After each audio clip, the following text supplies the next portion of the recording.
Crackheads, we are back. 2025. We're going to give it to you straight in the face. Thank you so much for enjoying all of our European previews, our European reviews, all of that good stuff. A lot happening in Crackland. You'll see our beautiful Celsius here in the background. Everything's changing. It's all changing for the better, of course. Lots of big news has just come in over the last, let's say, 30 minutes. So we have a lot to get through here. First of all, I want to bring in the lovely Chuck Mindenhall, who is returning. We couldn't use him for all the European stuff, Chuck, but you're back now. My safety blanket is finally here again. Welcome back, sir. I don't even know where Europe is, man. I know it's east of here. That's what I know. Now, it's good to see you. Happy New Year. I don't know if we've, it's January 10th, so I don't know if we can still say that. I know some people get upset, but we haven't spoken to each other, so Happy New Year, my friend. I mean, I saw you. You couldn't see my face when you made your video appearance on Ariel's show a couple of days ago, but it warmed my heart. It warmed my soul. Yeah. Of course, it is Bills v Broncos this weekend, which we're going to talk about towards the back end of the show. But man, you look great to play quarterback. I saw you in that jersey, and I was like, he still got it. That orange does create like a very warm glow, doesn't it? It's just there's something about that. It does. It's a beautiful, beautiful jersey. I saw them wearing it on Sunday. We have to get into all of the 311 stuff. I don't know if you saw ArielHelwani tweeting out recently. Obviously, going through a very serious situation out there with the fires. I've been watching the news coverage. We have some friends out there, thankfully, all safe. We're wishing everybody the best out there. We're going to get onto his 311 news at the back of our ads here. I just want to give a shout out, first of all, to Averon. Your workout routine shouldn't feel like a grind. That's why Averon makes exercise more fun and easier to stick to using gamification. Yeah, you can play actual video games while you work out. Powered by their award-winning Averon World software and paired with industry-leading hardware, Averon's rower, bike, and treadmill deliver some of the most fun and effective workouts ever. Jump into a session and before you know it, you're locked in, competing head-to-head, racing against the clock, and chasing your personal best. Averon's got everything from games and challenges to virtual rides, on-demand classes, and the most streaming options out there. Sweat it out, get competitive, and look forward to your next cardio day. And the Averon Victory Treadmill just launched. It's the world's first gamified treadmill, and you get back into fitness for the new year with introductory pricing. Plus, head over to averonactive.com/uncrowned and get an extra $50 off. Go to averonactive.com/uncrowned to end boring workouts. And with that said, guys, let's have a look at Mr. ArielHelwani's tweet. Obviously, 311 due to happen in the Intuit Dome next week in Inglewood, California. So here is what Ariel has reported in the last 30 minutes or so. UFC has had talks about the status of UFC 311 next weekend, I'm told. UFC 311 is currently slated for the Intuit Dome in Inglewood, California. Obviously, that region is facing a devastating wildlife crisis at the moment. The NFL announced yesterday that they are moving the Rams-Vikings playoff game, scheduled for Monday at SoFi Stadium in Inglewood to Glendale, Arizona, as at Intuit. The hope is it remains there, but they are monitoring and ready to move the card if needs be. No talks of delaying the card. Obviously, that call needs to happen soon. The event is 8 days away. Vegas would be the front runner. Worth noting, T-Mobile Arena is not booked next Saturday, Jan 18th. Well, very much developing situation there, Chuck, but good to hear that they do have a continuity plan should they need one. Obviously, horrific scenes from Los Angeles. Obviously, I'm a bit further away than you. I know you used to live there, but scary, scary stuff. Yeah, man. I mean, this thing has, and it's so weird because I feel like we go through such crazy news cycles of the New Orleans thing that was happening that you're never sure. Like when things start to happen, like the fires were going in Los Angeles. You know, to what degree should you be concerned about anything? And then, because I've lived out there, there's mudslides, there's earthquakes, there's fires, all that stuff, but just the severity of what's happening, the pictures coming out of that, and just friends accounts, just like what you were mentioning before we got rolling here, just people that we know, colleagues, so many people affected by this. What a disaster to have to navigate through, and hopefully, obviously, like they get this thing solved. The UFC does have a little bit of a benefit in having all the way until next weekend, right? They've got 8 days, and we'll see how things shake out. It's good that there's a contingency plan. It's good that when you have a hub in Las Vegas. I think he said in that tweet that T-Mobile was not booked by the Golden Knights or a concert or something like that. So it seems like maybe they could slot themselves in there. But that's a potential nightmare. As you well know, man, anytime they switch venues in a situation like this, you have the whole ticket mess, all the travel mess ups from, anybody coming in for this fight, anybody has tickets, Los Angeles, etc. So let's hope, that everything stays on course and they're able to kind of christen that new Intuit. What is it called? The Intuit Dome or the Intuit Arena? The the Intuit Dome, as far as I know, Yeah. Chuck. I mean, it'd be cool for them to be able to do that. There was a lot of, like refreshment to that idea, right? A new arena, a new year, all that stuff. So let's hope that they can get that done.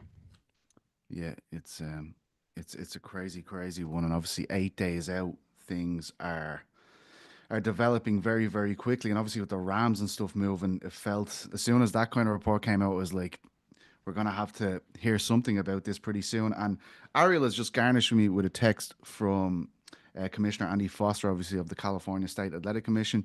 Um, we are watching the ongoing wildfires and the subsequent emergency and disaster response in the Los Angeles area. Our hearts are with the residents of that region, and we appreciate the efforts of first responders in keeping the community safe. At this time, no decisions have been made about moving UFC 311, but we will continue to work with state and local officials and the UFC to determine the best course of action. Thank you. Um, Thank you very much for that, Ariel, for giving us that, and thank you very much to Commissioner Andy Foster. It's all About all you can happening. do, right? That's about all you can do at this point is kind of see how things play out. But I would guess that they have to make a decision on this pretty quickly. If it seems like it would be in jeopardy of having to move, I think you got to pull the trigger and make that happen sooner rather than later to deal with all the logistics that go with that. Absolutely. I'm sure we will hear over the weekend or something. Like as you said, time is key here, and if they need to move it, they're going to have to get the wheels in motion very, very soon. Anyone who saw the thumbnail for this episode will have thought we were going to do a deep dive on PFL and Al Zolino's tweets that were confirmed by Drake Riggs for Uncrowned pertaining to the tournament, the prize money being split in half. We will get to that later. But we've also had some news pertaining to one of Danbury's own, you might say, Yeah, Chuck. I mean, it's my guy.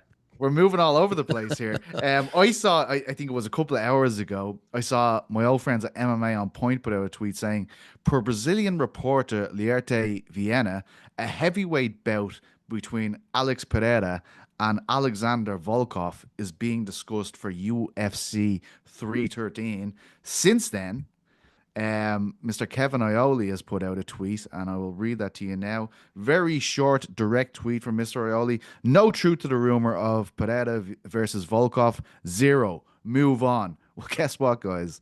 I'm not listening to Kevin Ioli.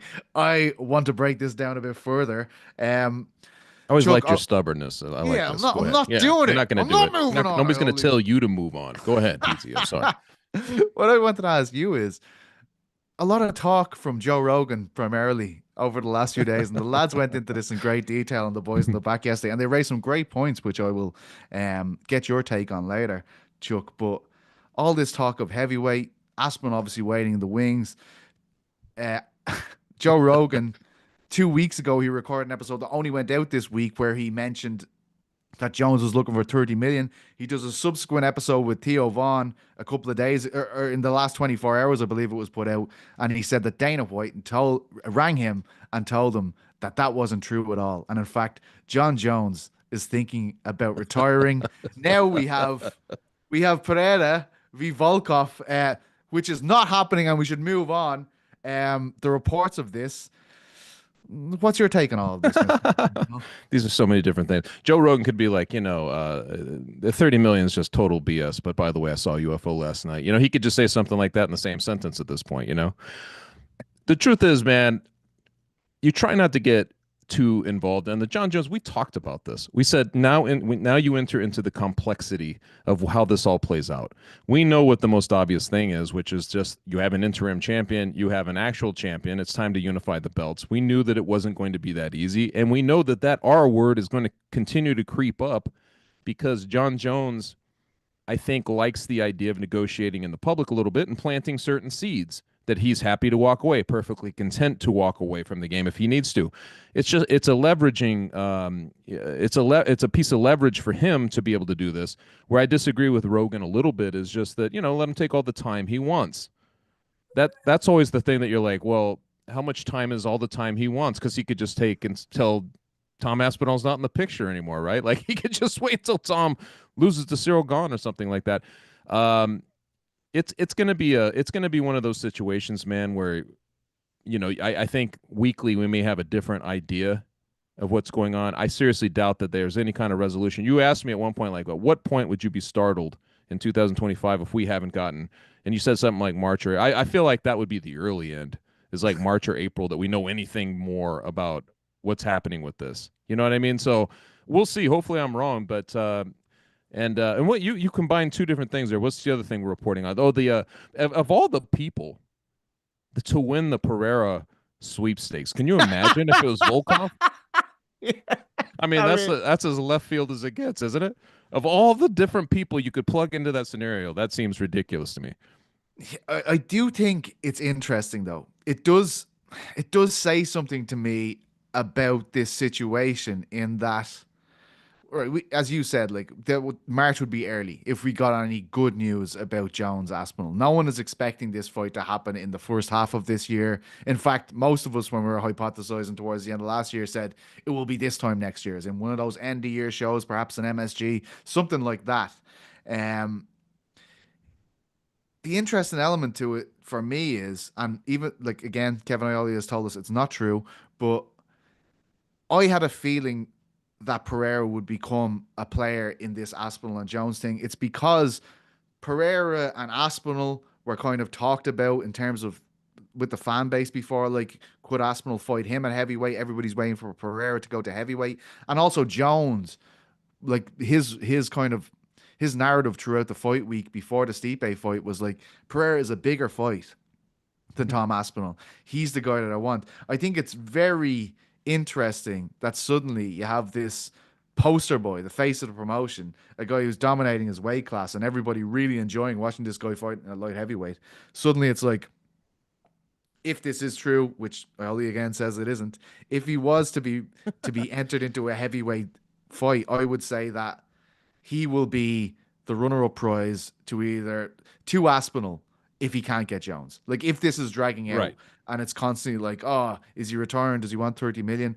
I'd say that's when Pereira's played. If he has fought at heavyweight, it makes it even easier to do that. Even though I don't think he would have needed to do that to get a heavyweight title fight. I think sometimes in the older ways of the UFC's dealings, and you think, well, they don't make super fights very often, and honestly, it's a lot of it is because you have two champions, say, and you don't want to put them together because you lose the sheen of one of them. And we saw a little bit of this with Volkanovski versus Islam, where Volkanovski is cruising along historically as a featherweight, moves up, loses not once but twice in the end, and I think that took something away from the kind of mystique that was Alexander Volkanovski. I personally like contemplating an Aspinall versus Pereira fight. I'm like, well, of course, in prospect, that's a big deal. It would seem like such a mega marquee fight. Like it would be ridiculous on every level. But honestly, your most iconic fighter right now is Alex Pereira, and you're putting him to the buzzsaw at that point. I really think that that's not the greatest matchup for him. So coming out of it, I think that you've got something worse than what you'd get, going in prospect. You may sell a lot of pay-per-views with that, but at the same time, I'm not sure you'd want to kill him off. And Yeah. I understand what you're saying about like, it kind of being a good consolation if you can't get Jon Jones signed, for Aspinall, that would be the logical fight, and I think that would be the next biggest fight, if not the equal biggest fight. You know what I mean? And so I could see it happening just given the circumstances, but that has traditionally not been the way the UFC has operated. Yeah. I don't know why I'm in this vein of thinking. I think it's because I look at Jones and Aspinall like that is the antidote to get everyone to forget about Francis v. Jones not happening, right? And Yeah. then, as you said, I'm looking at Pereira v. Aspinall if Jones does retire as the shiny thing to distract everyone if it doesn't go away, which I think you've said there. It's just if this isn't resolved heavyweight's going to feel very strange for at least a Yes. couple of fights, right? Like if Yeah. Jones magically disappears and you have Aspinall standing there saying, I wanted to fight that guy. That was the fight I wanted. It will still take some time, as we saw when all the great champions parted ways with their belts. It will take some time to reestablish a pecking order and intrigue in the division, wouldn't you say?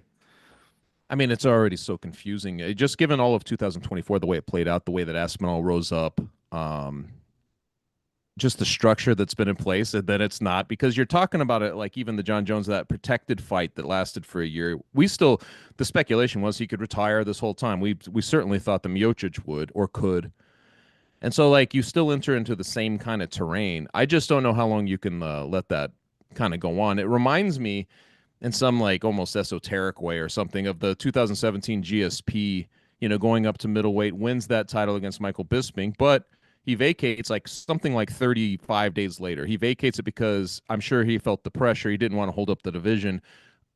I'm not getting the sense that Jon Jones is just going to cough up his title. You know what I mean? If you have no intention of fighting, at some point, if they can't, and obviously, like the negotiations, if they go south, I'm guessing there will be some, there will be some moments where he's being leaned on to then vacate the title. You know what I mean? But this is just, it's such a different circumstance. With GSP, it was mostly the media kind of running around saying this guy's the GOAT and this will solidify him as a GOAT. Whereas this last year was a Dana White tour reiterating all over that he's the pound for pound GOAT. He's the consensus all time GOAT. He's all of that. So you set the stage for his negotiation power here. You know what I mean? He's operated for Jones. So it'll be very interesting on so many levels. I love the layers of this, and I hope they find that resolution. But if they don't, I think that you have some very hard decisions to make. And Aspinall is the only one really twisting in the wind through this whole process. Yeah, I mean, incredibly frustrating for like I've talked to his father, well, not recently, but like about this situation quite a bit. I spoke to Tom about it, who obviously is very nonchalant about most things, but his dad, like Andy, he's like, this guy is in the prime of his career right now, and he can't fight. And like he only wants the belt. It's nothing to do with Jones. If they take if anyone else had that belt, that's who he'd be going after. It just happens to be Jones, and that's great. It gives us great exposure if the fight happens. But they really have no interest for this standing on the sidelines, hoping for the best situation. When, by all intents and purposes, like people see Aspinall as the champ. Like it's the problem is there's two champions in the division, and we have no way of settling it until they fight. There's the great on air Jordan giving us the tail of the tape again, which we will use so much. Jordan, that's one of the best graphics you've ever made, mate, because that's going to be on the screen about 3 million times before we have any confirmation as to whether this fight will happen or not. I wanted to give you a point that the lads made yesterday on the boys in the back, and I thought it was really, really great from GC and Rick.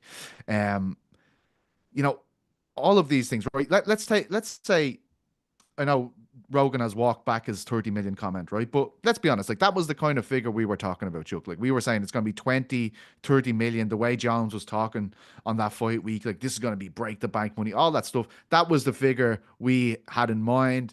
Dana had previously referenced Deontay Wilder money, which is in that vicinity as well. What Rick and GC said, and I think it's a very good point, there's always this reluctance to pay someone like this because it's like we don't want to set a precedent. Right. But That's why. isn't Jones the best precedent to set, because it's nearly impossible for anyone else to ever scale to the heights of Jon Jones. Like if anyone else on that roster, including Conor McGregor, said to them, "I want that money. I Right. want that Jon Jones money." Like, well, you're not Jon Jones. Nobody is. I thought that was a very good point to make. Like it's a good kind of milestone to set people. Be an undeniable undefeated champion in two divisions over about 20 years. I like Then that. you can earn this kind of money. Then it's all settled. That is a really good point. And I for years, I think that 100% that is true. Like they don't want to set a precedent. I think that that's one of the reasons that the wrecking ball that is your countryman Conor McGregor coming in and basically changing the rule set, having exceptions made all over the place, rankling people who had complete tenure over him and maybe even better resumes for years and years and years, not getting the special treatment that he was getting. You can see how these domino effects work. Now, in this type of situation, like I was saying, like you have hyped Jon Jones, and in the public figures, especially in this last year, especially in the money being spent in the combat space, especially with Saudi Arabia being involved, and some of these numbers that you're hearing, it's kind of it doesn't like the 30 million at one point might have made you be like, oh my God, that's such a staggering figure. But given that we kind of know what the Furies are making and what, like what Jake Paul pulls in or whatever, like whatever these guys are, it doesn't sound that staggering for the type of accomplishment he has. So if you're going to make an exception, or if you're worried about a president, he would be the guy that you would do that with. I fully agree with the idea that we may never see this again. It's such a perfect storm of different things for him to be here, to be in this spot. I just don't. MMA's volatility and the parity of everything that's gone on, the gyms working, everything, just everybody coming up, studying all disciplines. It's going to be very, very difficult for somebody to duplicate what Jon Jones has done. So I'm with you on that. I think that if you're going to make an exception, you're going to break your own rule. If you're going to do this kind of payday, you could set the bar up here, but you'd say, like, to anybody coming up, good luck ever getting there. Yeah, yeah. I thought it was a great point, and also, like, a lot of people I see when we talk about this, you know, Aspinall nut hugger, which of course I am. I'm not trying to deny that at all. I mean, what? But You're like a koala bear on that nutsack, man. I see you all the time. but, but the Jon Jones, like, I'm not shitting on Jon Jones at all here. Like, I hope he gets 30 million. Like, whatever it takes to make this fight happen. Like, I want that to happen. Yeah. The UFC are to blame as far as I'm concerned if this fight doesn't happen. The same way as they're to blame for Jones and Ngannou not happening. So, by Well, that logic, there's a couple of reasons though, right? Because I think that, like you mentioned, I think the Francis Ngannou disappointment against Jones lingers. And if you have a second glaring fight that you miss, it's such a bad look for a company that has prided itself on putting on the fights that people want to see, doesn't it? I mean, it's just you will have missed in the most epic way possible. This also combines the biggest possible blockbuster element to it of two guys, the baddest men on the planet, with the meritocracy. A lot of times we're like, well, is it meritocracy or is it the celebrity? You combine those things for this. And I think that when you look at that, you're like, well, this is about as good of a fight as you can get. This is about as big of a fight as you can make. yeah, it's is Jones playing a stormer here to a degree where he's like, if you're his manager, like, are you playing it this way? Like, just you've set out your stall here. We have the guts. They'll at least give him a year, right? Like, you'd have to say they give him a year to negotiate and give the idea that this is happening. Like, I don't actually see a problem with him asking for this kind of money. So it's No. like, and I know Joe has walked it back as we keep saying, but I would put that out there. Like, I have given the Sure. amount of money I want, and unless that's hit, I'm not fighting this guy. That way, the ball is completely in the UFC's court. I mean, Jon Jones has done this for a while now, where he kind of plants seeds through social media, right? I mean, and honestly, like, he's not even that great at it. This is his natural default, to kind of negotiate more in public. You know what I mean? And if you don't realize by now that this is a land of useful idiots, like, whenever you say anything on social media, like, and you're a fighter of that caliber, I mean, you're not playing the game. You know what I mean? Yeah. So whatever he wants, he should plant it wherever. It's like, I think that that's just the smartest play for him, is just to command the most amount of money. I honestly think, because Dana's been so on record with this, like, that they'll get a deal done, though, blah blah blah.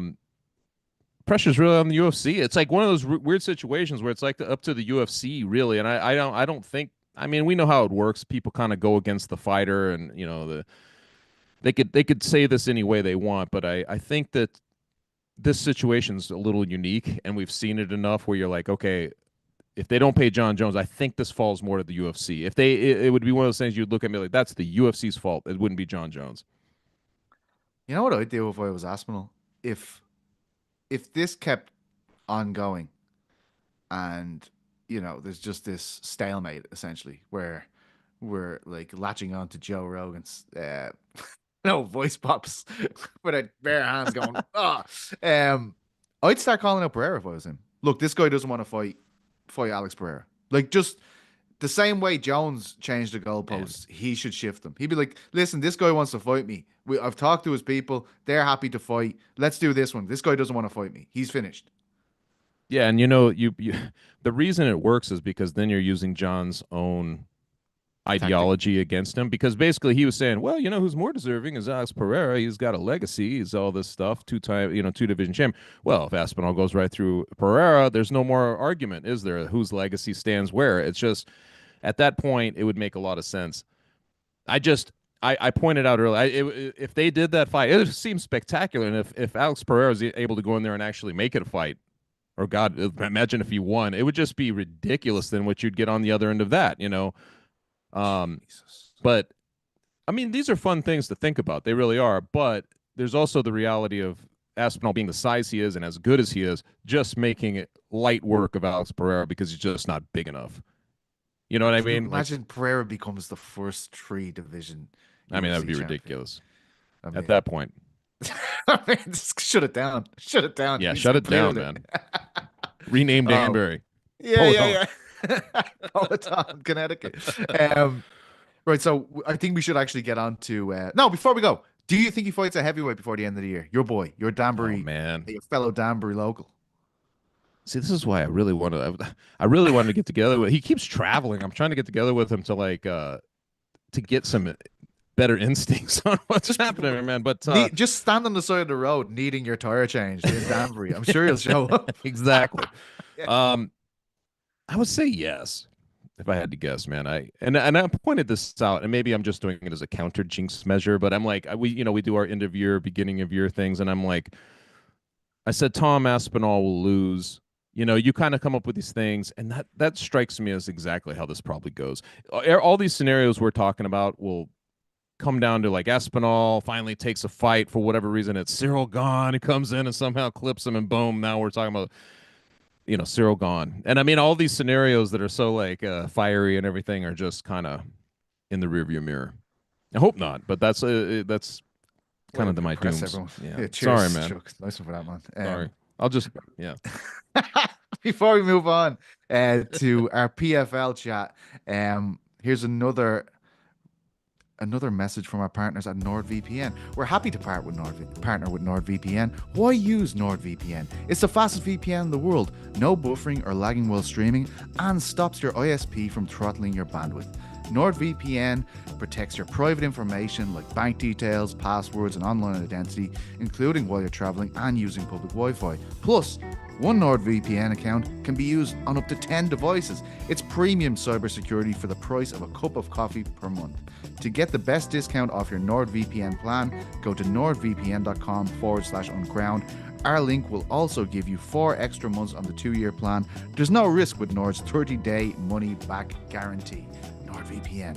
Now, to move on to what the thumbnail suggested we would in fact be talking about on this show. We're 30 minutes in now. No worries. We're getting there. We're going through it slowly. Sometimes thumbnails lie, Pete. That's what I've learned. The thumbnail often lies, I find. Yeah. But here we are doing the show with said thumbnail.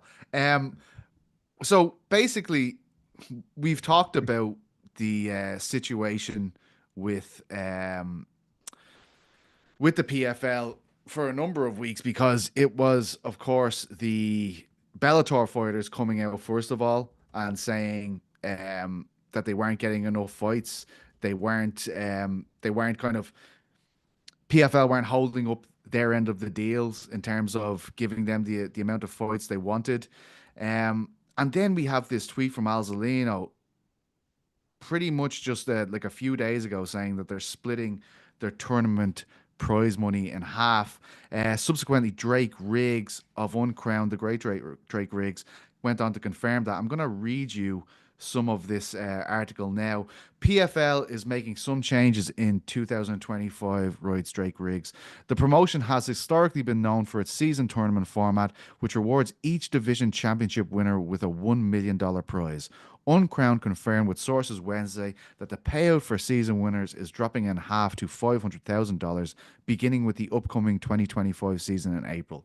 The championship 1 million bonus was previously structured to be, for example, if a fighter was on 50 and 50, as in $50,000 and $50,000 contract, They earned 900,000 more with a tourney finals win, totaling 1 million. Under the new model, $500,000 will be rewarded in addition to fighter-specific contracts. Al Zolino was the first to report the change, sharing leaks of what new contracts will look like. According to sources, PFL is also expected to remove its tournament point system and become more of a traditional Grand Prix style tournament. Um, Further down here, Zelino revealed more contract updates Wednesday, highlighting that PFL title challengers in non-season title bouts will receive $50,000 bonus in addition to their standard show purse, with another $50,000 win bonus along with what's in their contract. Champions like Usman Nurmagomedov will receive the same incentive but double those numbers at $100,000 and $100,000. Regarding backup fighters, those on standby will receive 10 grand if they show up, make weight, and go through the fight week without entering the cage. So, a lot to get the head around there. It's becoming very, very confusing, isn't it? The whole thing is just, even reading through that, I have no idea who's getting what amount of money here. Even though Drake has It's completely, obfuscation. you know, he's lined it up beautifully there. But there is so many different facets to this. There is Yeah. so many different things, and now we're hearing that the tournament prize money, the great draw, I would say, to every fighter who signs with them, that is now getting split in half. We could Yeah. hope that this is the dawn of something new, Chuck, and something positive, but it's not been a I like good how few I months. like that pun. Was that a pun? I, I didn't even realize. But yeah. um, have you've been involved? Have you been involved with companies that the signals start going up, the red flags start going up, and you're like, oh, you know, so and so just got axed, Oh yeah. or they're cutting travel budget down pretty far over here, or something along those lines, where you're like, something's not right. Like you start to see that inclination. That was the first thought. No matter if you figure out the kind of salaries, I don't think anything's going to add up to more than the $1 million. That was the Yeah. dangling carrot of this thing. And you start to like that's when you see these kind of restructures, it's always kind of the first red flag, like where you say, unfortunately, we've talked about this quite a bit over the last 6 months, and especially it heated up down the stretch of 2024. Like, what's going on? You get a lot of, complaining fighters and everything going on, negative publicity, and you start to wonder, what is this all heading towards? And I think that we have a sense of doom with it because we've been in the fight business for a long time, and you've seen other organizations start to show these signs of distress and they eventually just go away. Like they don't really last as long. But the biggest thing for me is like it's almost business 101 when the focus becomes, and I saw that Don Davis had put out a just kind of a New Year's thing where he was saying like he It was was a list pointing of out five things, right? the Like, list of 5 things. Yeah, here it is. The list of 5 things that are going on when when it changes, when the focus changes from growth to survival. This is the biggest red flag of all. The biggest red flag to me is when it comes down to this, and it's here we are. Here it is, just written out. What was this on like a LinkedIn? But I saw it through Twitter. yeah. Once this kind of thing becomes the case, it always feels like it's a matter of time until the next drastic thing, until the end. Now I'm hoping that that's not the case, and I know that I think that I've been critical of the PFL, just like a lot of us have, because you see the complaints, you see some of the broken promises, things going on, and you're like, hey, where's the deliverables on this? This was supposed to be different. This was supposed to be the raft that these guys got on that took them back to a safe land where they could, all fight and have this kind of this new league that was going to compete with the UFC, co-leaders, all that language. And it starts to go away when you see this kind of thing. And I think that that's the feeling I get. It's like I've been involved in companies. I used to work as an editor at the alternative news weeklies like LA Weekly, IE Weekly. They were like entertainment, arts, papers at one point really flourished in the early 2000s, late 90s. They were really flourished. But we saw it whittled down each thing, each cut, everything. You knew that the writing was on the wall. And I've been through other ones too, but I mean, it's just an example of how the industry, like, how you present it to the industry and how you want to be perceived and what the reality is. Yeah, I mean, it's a great point you make when the focus switches to survival, because that's essentially you referenced this post that Don Davis put on LinkedIn, and our good friend Jason Hagum put it up on social media for all to see. And that's really the moral of the story here. I'll read it to you very quickly. This is from Don Davis, obviously the founder and chairman, it says, of the Professional Fighters League. Building companies is really hard with many setbacks, filled with uncertainty and pain, requiring creativity and perseverance. Most social media posts celebrate the triumphs of success, and I had a great time last week doing that PFL post. This post is opposite. This post celebrates survival. We all took hard punches in 2024 and are still here to fight. We had bad things happen and survived. 5 bad things that happened to PFL in 2024. This could be an Uncrowned article. Number one, numerous Oh, potential new investors wasted thousands of hours of our time, and time is so precious. 2, major new advertiser agreed to deal, was in final contract, and then new management came in and stopped deal. 3, some Bellator star fighters complained on social media about not fighting, making PFL look like not meet our contracts. That is amazing framing there. We are 4, we are growing so fast yeah. with our new international leagues that costs in some regional areas are way too high. And 5, major new initiative and expansion is delayed 1 full year by one of our partners through no fault of PFL. Again, through no fault of PFL. Hmm. Like all entrepreneurial companies, PFL battled, navigated, and solved. PFL enters 2025 in our best position ever. Do not let others foil you, keep you down, stop you. To all entrepreneurs, you survived. Declare victory. The changing of the narrative there, you know? The battle cry is now for survival. It's not to flourish. But again, that's the kind of thing that to me, and I mean, this is just from No, you're right. experience. No, you're Yeah, it's right. like You're you see so stuff right. like that, and you now see, the sense of doom attached to that is always it's always been fairly legitimate. Like it just always seems to be that case. I'd still root for it. I mean, we've talked about this ad nauseum where you want there to be a flourishing second option. You want Oh, that to want be it the so case. bad. We, Yeah. we we absolutely are dying for it to happen. It Honestly, like just a real legitimate up and running. This thing is in the black every year. It's great. That's what the sport needs. Yeah. And it doesn't feel like this is heading that way. The restructuring of basically the identity of the PFL, Mm. which obviously from the World Series of Fighting all to the PFL, and then the picking up and getting Bellator and putting them into the fold, the super fights, all these things that are supposed to. It feels like when they start to take away the tournament structure, or the season, like the season structure and stuff like that. Like now you're tinkering with the very things that was your identity. And I mean, maybe that could be a good thing if you have a definitive plan that you're going to execute. I just don't feel like that exists. So we'll see. I know that I've rankled. I personally rankled. Not Don a little you. bit. Yeah, You. and I'm. I mean, I try to tell him like, hey, you try to be fair in these situations, but you get a little jaded from many, many attempts in the previous thing, and maybe jaded is not even the right word. You get a little bit skeptical, right? That the things can work, and it's going to be natural that we're going to, that kind of scrutiny will turn darker and darker as you go. It'll be ratcheted up, and it's going to be more and more negative as time goes on. Yeah.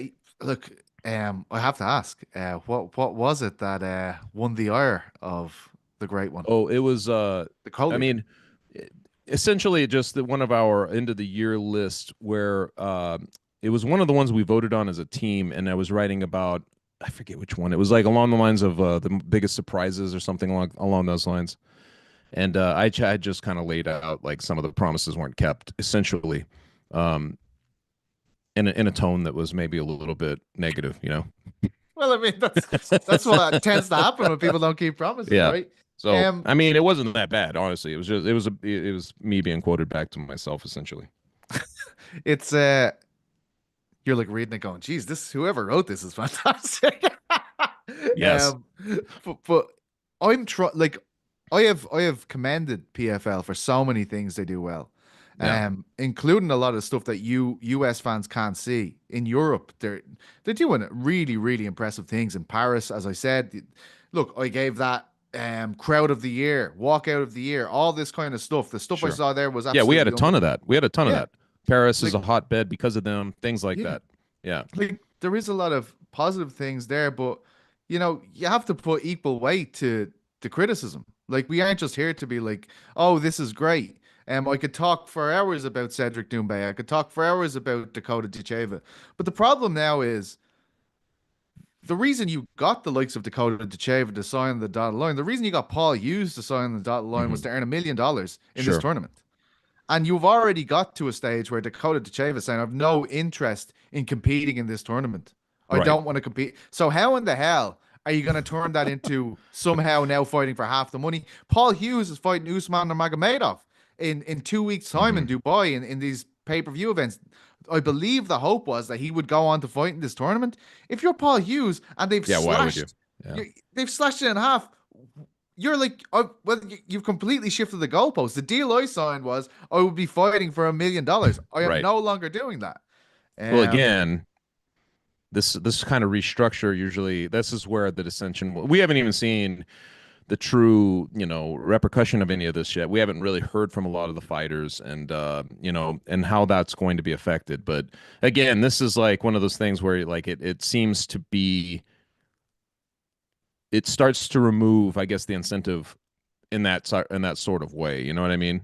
It's just and I guess we will see kind of how that plays out. But it's not logically speaking, it's not a good look. Ant Evans reminded me yesterday, I believe it was, that it's 2 years since. Do you remember the Jake Paul announcement?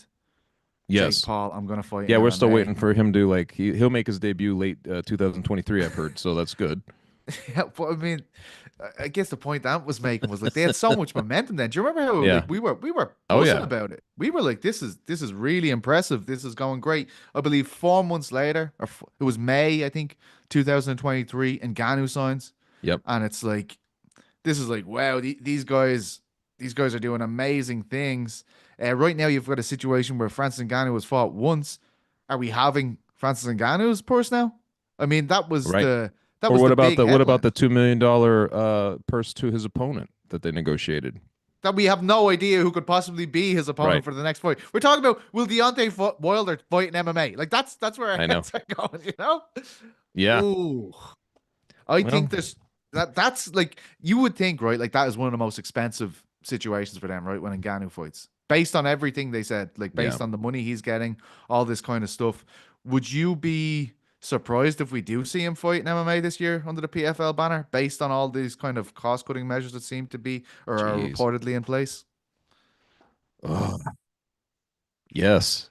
I I think think I I would would be too. surprised. Well, only the drastic, only given the drastic sort of shift in thinking, I just don't know how you would afford that if you're really kind of going through the things. And again, there's a lot of passing of the buck going on here too. A lot of excuse making about as to what happened and why there were setbacks. Money not coming in like it was supposed to. I mean, anybody in a small business has these kind of complaints, but like that lack of, I guess, vision or security like as you're building something is alarming. So I don't know if they what they've got up their sleeves, but I to be honest, man, I don't really see how that's going to work. That Francis Ngannou is going to fight here, and in a weird way, I mean, maybe that opens the sweepstakes. If it happens like that, maybe the sweepstakes reopens for a Jon Jones and Ngannou fight in some roundabout way down the line here, which is crazy, isn't it? Like Yeah, that'd be nuts if that's really what happens. But it's no longer the the improbable scenario that it once was. I think the GFL need to push out this draft day a few months. Oh my lord. I know. I Hey, hold on. Like the vultures circling the sky. like this could be actually like we're all they're doing these announcements and we have our skeptical heads on already because of Yeah. what's happening with PFL. They come out and say they're a new promotion, and suddenly you're like, are these guys geniuses? Did they see I this the know. whole time? They become the bona fide number two on entry into the Well, dude, market. when was the last time you saw Jake Paul? Like I was trying to remember this, and maybe it's happened. I just haven't seen it. But when's the last time you seen Jake Paul talking PFL or tweeting about PFL? Like 2003, I know. 2023. As I Sorry. mean, it's really weird. I feel like 2024 was a vortex. Oh my god. Oh, that's right. They just pointed out the Helwani vision. Right, right. He was part of that whole thing with Francis Ngannou. So he did orbit, um, for the biggest fight of the year, the big super fight. So that is true. Yeah, that is. Thank you for that reminder on air, Jordan. He's become such a hardcore now. He's Yeah. so sick of watching all those Jets games. He's just Well, like, just Jets, put you're on not going to MMA. watch Jets games. You're going to definitely switch gears. You know what I mean? And watch something else. I guess MMA was the winner here. Oh wait, was that in fact Frank? Look, they're bombing me in the message column here. I'm trying to do a show here, guys. Don't know if you realize, all this chit chat. Come on, don't be ridiculous. Chuck, wanted to ask you, moving swiftly on, from the PFL chat, did you see the Seattle card and Henry Cejudo and Dominick Cruz getting fights, but not against each other? Henry Yeah. Cejudo fighting Yadong Song, Dominick Cruz fighting Rob Font. The whole world scratching their heads as to how this happened. And Jed Meshew of MMA Fighting spoke to Cruz today. Just a brief. I'll give you some of like a brief one of his quotes here. But at the same time, I wanted to fight. I wanted the Henry fight. I wanted the rematches. They weren't going to give it to me. So I've been training really hard in Mexico City, and I've just been preparing my body to stay ready so I don't have to get ready and wait for the right opportunity. When the right opportunity gets asked of me, I can take it or I can't. Well, they're not giving me. Henry won't take that fight. He just won't. So they put him on the same card with me, which is funny to me. Um, I'm glad somebody's laughing. Well, maybe they'll get into it in the lead up. I feel like we've got a 50-50 chance of that. Yeah. Oh, yeah. That's a good show, Yeah. actually. Like, and look, Yeah. those are good fights. I like Yeah. both of those fights, but Yeah. But I mean, if you got Dominick Cruz, who you tell me, man. Maybe I'm wrong. I always feel like I kind of hold Dominick Cruz in way higher esteem than maybe the general public does. But I saw him as one of the yeah. great champions. Like one of these guys who was there forever, derailed obviously by injuries and all that, but legacy wise, still very high up there in my book. And if you have a guy like that, and in that high of regard, you kind of want to give him, especially if this is the last fight, which we think it is. You kind of want to give him the fight that's kind of a legacy type fight. That would be Henry Cejudo. So I would have liked to have seen that. I I don't think you're overblowing what Cruz did in his career. Like, he's an absolute innovator. Like the style, Yeah. actual fighting. Like, we're not talking about like McGregor kind of influence here, like in terms of eyeballs, but for hardcore fans of the sport, like how many guys have we Oh seen man. with trying to do his style? Corey Sandhagen openly spoke about it for a long Yeah. time. Like, I'm trying to do this. TJ Dillashaw, before Right. their rivalry kicked off, it was That's what all made the Garbrandt fight so shocking. Was that you had a guy solve it, right? Like I remember. Do you remember how shocking that was when that yeah. happened? So I mean, like that kind of thing is always it's almost like the magnitude of that in the moment was so big. I know that like people kind of lose grasp of all that stuff as time goes on. Bigger things happen, other things happen, we kind of forget. But at the time, man, it was like such a big deal because we all looked at Dominick Cruz and his style as something completely unsolvable, if not unsolvable. It was so problematic that you had to kind of theorize as to how to penetrate it because he was elusive. His footwork was very unorthodox. His striking was unorthodox. It was just everything about it was almost aesthetically counter to what we were used to. It was like watching an old time video. I always said that it was like watching one of those old time video reels. Like his movements was all sped up and slowed down and stuff like that. Just very different. And I couldn't get enough of it back in the day, man. I got to say, like he was one of those guys I'd watch with fascination every single time. I was at his fight when he returned. Like I think the long. Remember, he was out for like 3 years, Yeah. and I think he returned on a McGregor card because I was at it, or else maybe it was that. I can't remember exactly which one it was, but he was like at the curtain jerker of this card, and he went out and starched the dude, and I was like, oh my god, Oh yeah, I yeah. was, He I was came so back. It was like on a prelim, and yeah, he wasn't a big finisher either. And so like him, no, I forget who it was too. I'd have to look this up. But yeah, he went in there and destroyed him, just destroyed him. And it was like this, like here he is, that's the guy. That was yeah, fun. Yeah. And and how he's an about the moment? interesting Like guy. one of the best moments, one of the best sound bites ever was and I was standing. I'll never forget that I was standing. I think it was in Boston. I was standing right beside Ariel as he was interviewing him, and he said that the greatest moment of his life was realizing he didn't need the belt to be happy, and he made that. Remember how profound that was? But the dude, like that's the kind of thing he had. Like he had like some kind of stake in the game that was bigger than most other champions. Even I felt like he was like one of those guys, on the Mount Rushmore for a long time. Yeah, no, he's. It just feels like Cejudo fight was the right way to go, especially where Yeah, the first fight went. He was disgusted by the way it was stopped. There was yeah, the whole the Keith Peterson situation. He gave Keith Peterson a lot of abuse, and I should say the quotes I Smelled gave smelled out a little bit previously. like cigarettes and alcohol. Smells like me. I mean, what's wrong with that smell? It's my signature scent. Yeah. I just want to say the quotes I read out earlier were from Good Guy, Bad Guy on ESPN. Thank you for telling me that on air, Jordan. Please keep furnishing me with these comments in the chat so I can correct myself. Reprimanding is the word you're looking for. He told me I'm getting a verbal warning immediately after the show. But yeah, I mean, it just made sense. What, like, before we leave this, like, do you think Cejudo is going to play this off like, well, I'm trying to get back in the title picture? Like, this guy's retiring after this I fight. have Like, no idea. is there any way to play this off where he comes off smelling like roses, or do you think people? I mean, you're that's like that would almost be like the textbook way of handling something, right? Like the way you're saying when is he like what is the cringy way of doing it? Like I don't know, like we haven't really seen too much of Cejudo. Maybe it's all been tamped down a little bit from his champion days. I don't know. It'd be interesting to see. I think that the lead up of that could be really fun based on those two guys who aren't even facing off. However, if somebody falls out, you never know. Like one of the guys You falls seem to out. be absolutely adamant this is happening. This isn't like you've said it twice now. This isn't. I've got Do you know inside him. something? I've got a guy working on it.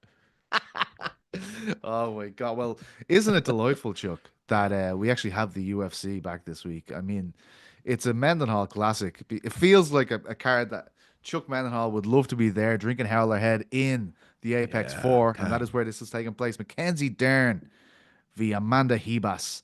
And a card just stacked with talent, as you can imagine.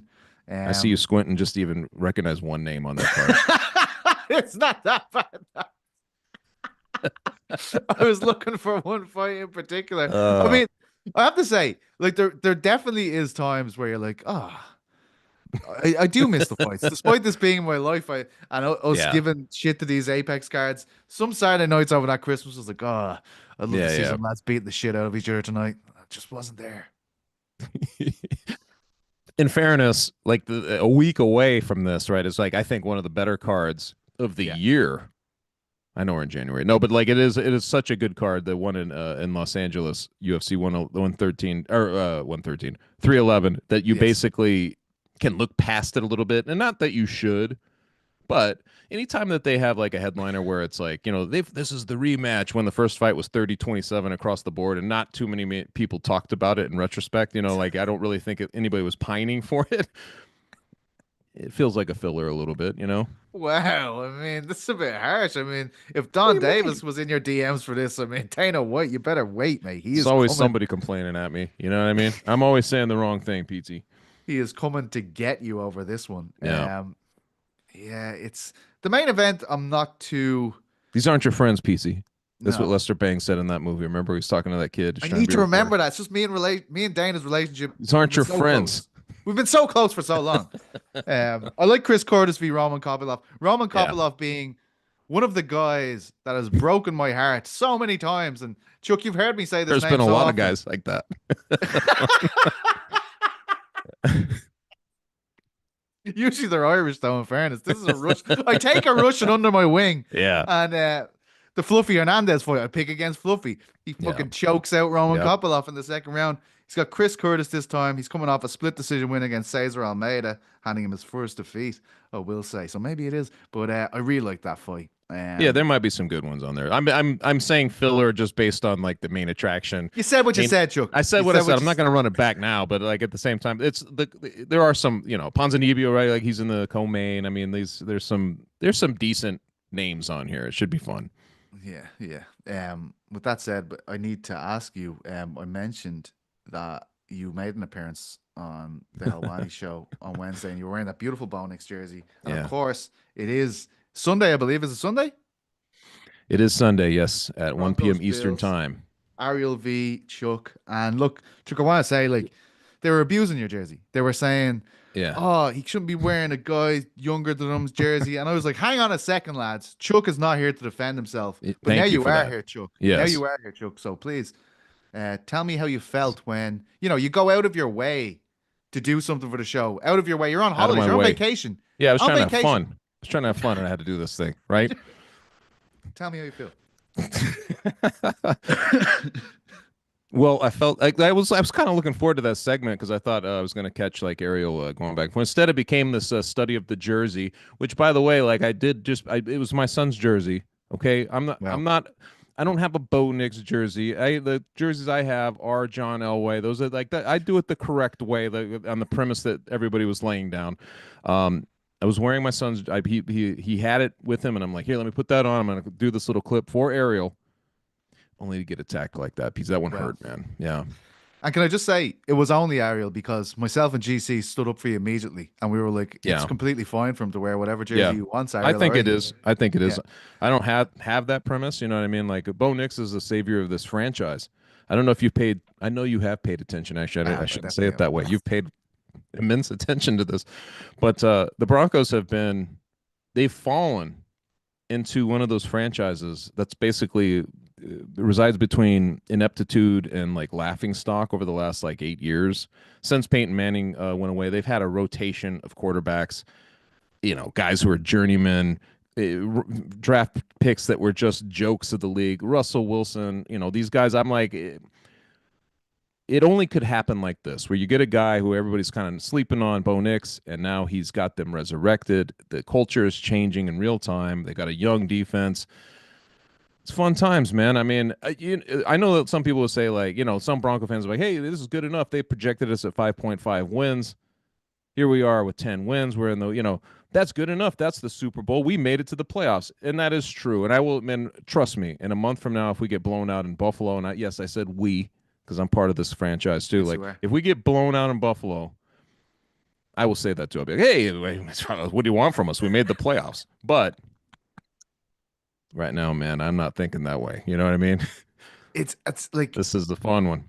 my guy on the Broncos, and ever since you told me you were a Broncos fan, and I decided I was gonna get really into NFL. My guy has been Javonte Williams. What are they doing? Why aren't they? They have this like four running backs now, and I'm like, every time I bet like Yeah. an over on Javonte, Oh, it's don't like take the overs on any of the running backs. there's so many running backs on that Actually, what team. you're mentioning is the red flag, maybe, of the Broncos, like postseason, because it's going to be cold, dude. It's going to be so cold. I think it's below freezing. It's going to be hovering in the mid 20s, from what I understand. No snow, fortunately, but Josh Allen is 11-2 in those situations. He's one of the best quarterbacks in cold He's weather. savage. So you're already dealing with what used to be the trap of Buffalo. Like, you get teams to come in there in January and you smoke them like in the early 90s because they can't acclimate. Meanwhile, you're like, hey, this is our terrain. So you already have all of that, but the Broncos would need to run the ball.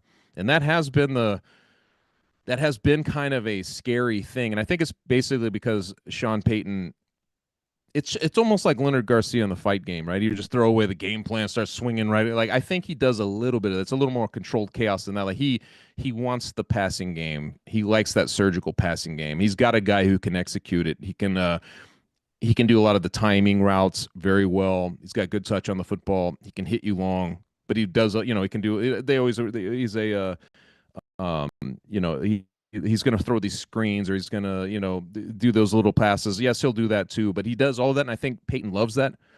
But I do worry a little bit about like guys like Javonte. Where do they go? Where is Estime going to get the ball? Is it going to be McLaughlin? Those types of things. I don't know. That's the big mystery, man. And if they can't run the ball, can they compete in the game?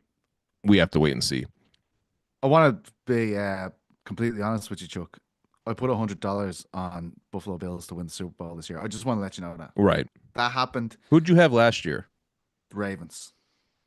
Okay, so your track record's not very good, but it's like Yeah, that's exactly. so I'll take the silver lining from that.